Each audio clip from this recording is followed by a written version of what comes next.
And good day mga kabasyong, welcome sa aking channel. So sa video na to, sasagutin natin yung isang tanong ng isang ating kabasyong, si kabasyong James Key. Yan.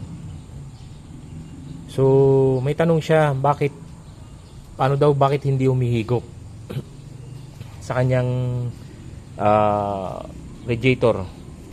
So kabasyong, bibigyan na kita ng idea ha, pagdating sa radiator na hindi humihigop. Sabi natin hindi pumapasok. Bukod dun sa nakita yung video, yung latest, yung barado yung inlet. So barado. Ang nangyayari kasi dun, yung sa video na yun, factory defect yung hindi na-check. Kumbaga quality hindi dumaan sa quality checking yun, sigurado ako. Ngayon, ito sa video na to, papaliwanag ko kung bakit hindi daw humihigop. Kasi ganito yun kabasyong ha. Ang water pump, yung nagpapaikot o nagpapacirculate, sabihin natin, nagpapaikot, tama, the word. Nagpapaikot do sa tubig do sa loob para magkaroon ng pressure. Ito yon, yung propeller na yan.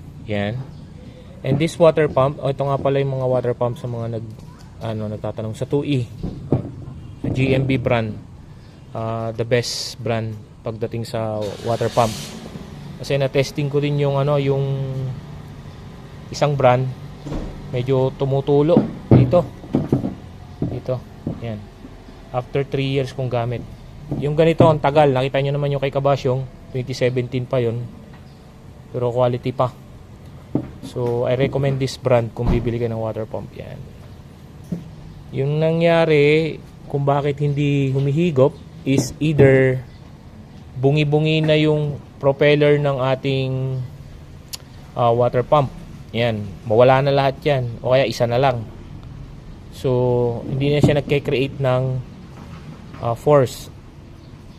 Yan. Para mag-suck ng tubig para higupin niya, papasok. Ngayon, ito kasi connected to dito sa makina. Ganito yan, mga kabasyong. Yan. Ito yung water pump housing. So ang orientation yan is ganito. Yan tingnan niya. Yan. Ito. Yan ang orientation yan, ganyan. Tapos ito dito to. Ganyan ang orientation yan. Tapos may metal tube, yung tinatawag nating bypass. Dito naman to. Yan. Nasa likod to, nasa baba ng intake manifold. Yan, ganyan ang itsura niyan. Ngayon, kung tiningnan mo at buo ito, ayan, inikot mo, okay naman, punta ka rito sa crankshaft pulley. Yan, tulad ng sabi ko, pagdating sa crankshaft pulley, mga nauna kong video, kapag worn out na yung rubber damper niya, yan, rubber damper tawag yan, yung rubber na yan. Worn out na yan, iikot na yan. So, ang tendency, pag umiikot na lang siya, hindi na siya sumasabay dito,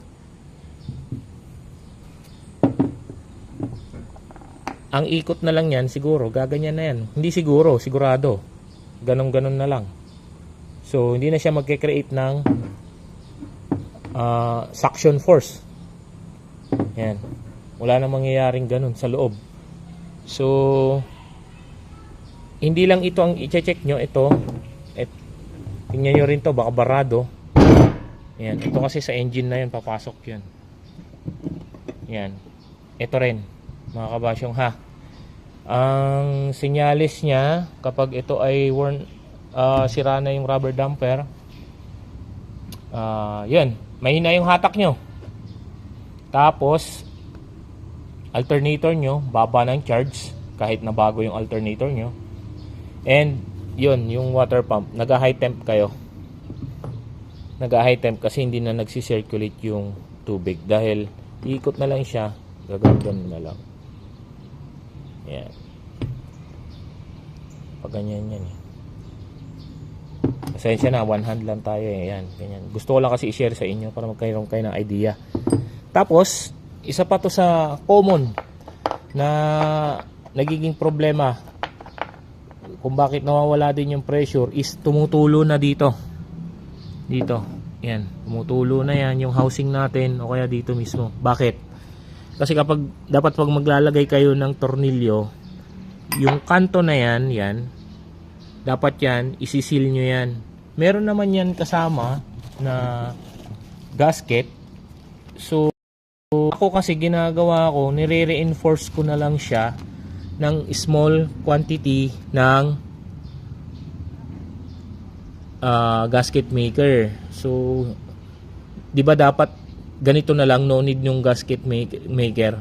Nilalagyan ko lang siya ng konti lang naman na amount. Yung makapal na makapal, konti lang. Kabilaan. Just to prevent, para hindi magkaroon ng corrosion. Yan, tingnan nyo to. Yan. Yan. Yan. Ngayon, pag yan na corrosion, mapapatid yan, mapuputol, tanggal, tatagas ngayon yung tubig o yung coolant. So, tutulo ng tutulo. So, yan ha. Mga kabasyong, ugaliin. Sa akin, share ko lang yung sa akin. Sa inyo, kung ayaw nyo lagyan, pwede naman. Pero yun kasi ang ano talaga, wala talaga yan. Wala talaga nilalagay na gasket maker. Pero tignan nyo kasi ang makina katagalan. Sa katagalan, ayan, nagaganyan siya. Ayan, sa katagalan yan. Ayan. Kahit na coolant pa yung gamit nyo, niwala kayo sa akin. Meron kasi mga coolant na not so original. Ayan, not so original. That's the term na lang na gagamitin ko. Kasi nakapag top overhaul ako ng mga sa unit din na coolant ang gamit, pero tinitignan ko yung mga brand, hindi siya ano. Para sa akin, the best na brand ng coolant, kung gusto yung mag-coolant, is Preston. The best. Tapos, ako kasi ano ako distilled ang ginagamit ko, mga kabasyong, distilled. So, yan. Kabasyong Jinsky, shoutout sa inyo. Paki-comment down below kung tagasan ka. Hindi ko na tinignan kung tagasan ka, sinagot ko na lang yung tanong nyo. So, starting ngayon, maggagano na itong magbibideo-video tayo pagdating sa pagsagot-sagot ng mga questions. Para, yun. Kung halimbawa malayo kayo sa mga shop, kaya nyo naman, marunong naman kayo, or may idea kayo sa pagdi-DIY, destroy it yourself. Joke lang. Do it yourself is makakuha kayo ng idea. So, itong ano na to, katana. Katana. Bypass.